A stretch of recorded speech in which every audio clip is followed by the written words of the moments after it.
শিশুসকল, আজি আমি হিন্দীৰ বাৰাখাৰীটো পঢ়িম। বাৰাখাৰী বুলিলে আমি সাধাৰণতে অ আ পৰা আৰম্ভ কৰি অলৈকে পঢ়ো। স্বৰবৰ্ণ, স্বৰবৰ্ণত কেইটা অক্ষৰ আছে? 12টা। এই 12টাৰ পিছত এইবিলাক চাৰ অ যিহেতু কোনো মাত্ৰা নহয়, মই অটো দিয়া নাই, আৰ পৰা আৰম্ভ কৰিছো। আতে আকাৰ, ছোটা ইতে ছোটা ইকাৰ। ইয়াত মই সাইডেদি কি কৰিছো, তোমালোকক অসমীয়াটো লিখি দিছো তোমালোকক বুজাৰ কাৰণে। হা, ছোটা ই ছোটা ইকাৰ, বড়া ইকাৰ। ছোটা উ মানে হ্ৰস্বউকাৰ, বড়া উ মানে দীৰ্ঘউকাৰ। ৰি মানে ৰিতে ৰিকাৰ, এতে একাৰ, ঐতে ঐকাৰ, ওতে ওকাৰ, ওতে ওকাৰ।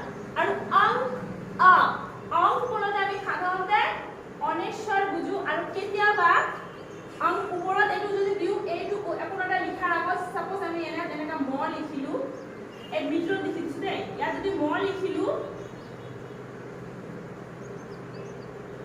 যেনেকা ৰা গ, ইয়াত অংক, এইটো আমি কি উচ্চাৰণ কৰিব? ৰং। কেতিয়াবা এইটো ন উচ্চাৰণ হয়, কেতিয়াবা এইটো ম উচ্চাৰণ হয়। আমি ইয়াত বেলেগ বেলেগ শব্দ, বেলেগ বেলেগ কেতিয়াবা ন উচ্চাৰণ কৰো, কেতিয়াবা আকৌ ম উচ্চাৰণ হয়।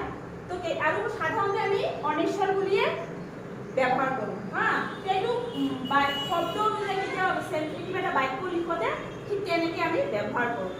আৰু অংক গল, এইটো হল অ মানে আমি বিসর্গ বুলি বুজো।